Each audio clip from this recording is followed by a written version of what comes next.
Hey, O.M.M back. I've been having problems with technology, a lot of technical problems recently.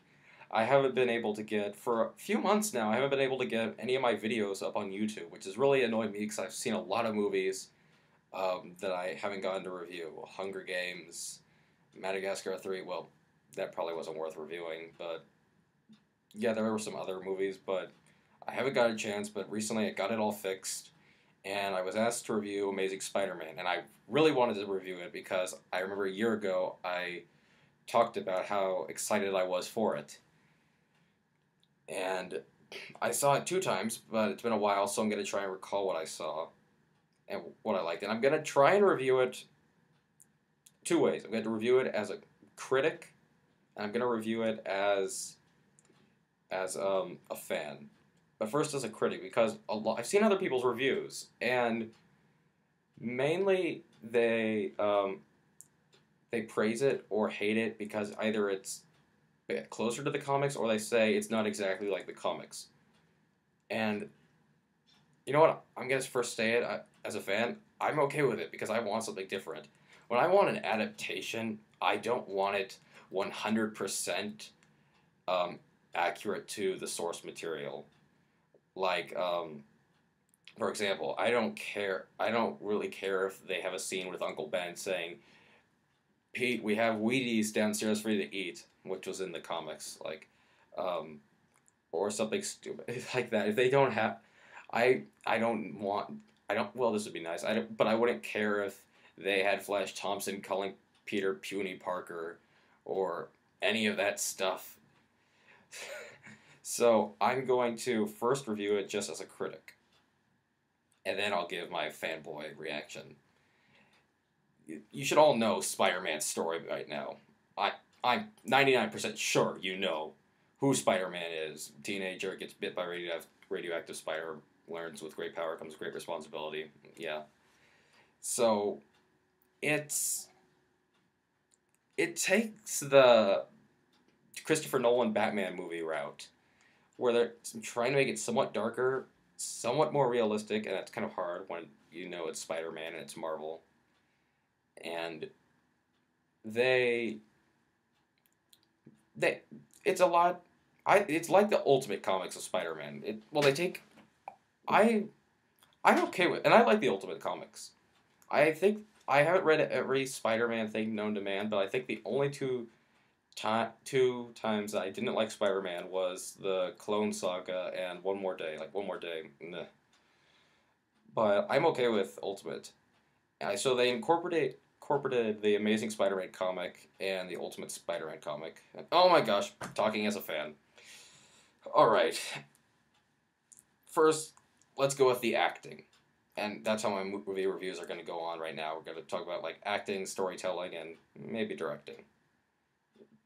So bear with me. Acting, Andrew Garfield was perfect choice.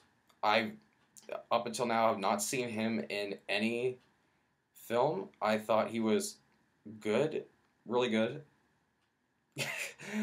um, he has a lot of personality, and he's really I don't want to say emotional because then people are going to bring up emo Peter, who um, he has like inner turmoil, not to the extent of like Bruce Wayne or Wolverine inner turmoil, but he it would have helped if I've seen this like a few weeks ago, but I don't remember much. Bottom line, Andrew Garfield was good. He was a fantastic Spider-Man. He was funny. He had great jokes. He did the wisecracking. He made fun of the criminals. He was great. Emma Stone, darling, darling. I could have seen her as either Mary Jane or Gwen Stacy, because I think she is a redhead in real life. I don't know, and she was just really sweet. She wasn't just a damsel in distress. She had a point. She was intelligent. She could hold up. She could defend herself, and these are all likable characters. Um, well, maybe some of them are. We have the other characters. Rice Ifans as Kirk Connors, alias the Lizard. Great. He's sort of like a modernized mad scientist, I think. He doesn't go completely mad until like the half of the movie. So, and I'll get into that when I talk about I'll give my fanboy reaction. And Sally Field as Aunt May, she's good. D- they have the I'm trying not I'm holding back the fanboy, and I'm gonna go into it soon. Um, I forgot Uncle Ben, the actor played Uncle Ben, and I feel bad about it because I know he's a really good actor, and I'm gonna remember it. But he was really good. I liked how they changed him a little bit to be more stern and kind of more of a father. I think more of a father figure than he was in the Raimi films, which was really good. I love Dennis Leary was just awesome as George Stacy. I mean, that was a lot of people have talked about it. That scene when he has the shotgun and he's just shooting off Lizard, great. And what else did I like? Um, I liked I liked the story. It was simple. It kind of tied into the comics a bit. I'm sure there was a story arc where Lizard tries to transform. I know there is where he tries to transform the people into lizards, but I don't know what it is. I'm pretty sure there was a comic about that. And they actually the origin story is kind of okay. I can't hold anymore. Fan reaction. Oh my god, this was damn good. So I guess I should address what I, as a movie critic, I thought it was good. I didn't really see anyone's problem with it. There were just like two scenes that I don't think worked, and they're all based on nitpicks. One nitpick was there's a scene where the lizard is chasing or creeping up on Spider-Man, and the spider sense doesn't go off. That's a nitpick moment, but that kind of happens in. You can't have it go off all the time, but yeah, I see why people would be bothered by that. I was okay with it because in the Raimi films it happened, I think twice, where in the second one, when they're on the train, one of Doc Ock's arms comes out of nowhere and Spider-Man doesn't sense it. And the first one, Green Goblin dressed up as the old lady. But, okay, minor nitpick. The other thing I had a problem with was what the Spoonie one mentioned in his review, only I didn't find it that bad. It was pretty bad for him, but I thought it was the crane scenes when Spider-Man is swinging on the cranes. I I was okay. I thought it was stupid because I was like, why can't he just swing? He doesn't need his legs, but whatever. I was I wasn't bothered by it that much. So you're probably gonna be want you probably want my opinion if you're watching this. You're expecting me to think if I would prefer the Raimi films or this one. Well, still by far my favorite Spider-Man movie is two. It's it's one of my I think it's my third favorite. Yeah, it's my third favorite superhero film. I'm actually I might have to change it because Avengers is probably going to be up there soon. I have seen Avengers and I'm upset I did. Oh, I didn't review Avengers. That was oh well. Tobey Maguire or Andrew Garfield. Um, I think Tobey Maguire was a perfect nerdy Peter in the first film. Like he he's more awkward in that one, and that's what Spider-Man sort of is before he becomes Spider-Man. He's awkward nerd, and I can excuse him for being a little wimpier in that movie, and probably in the second one. But by half the second movie and the third one, I would expect him to kind of man up, so to speak, and be a bit more sarcastic and quick, like Andrew Garfield is, and Toby wasn't really like that. He was always playing the more timid Peter Parker, which is okay. I like it. Peter as I like Tobey Maguire as Peter Parker in the first movie, but I found him a little bit um, unoriginal in the second and third one.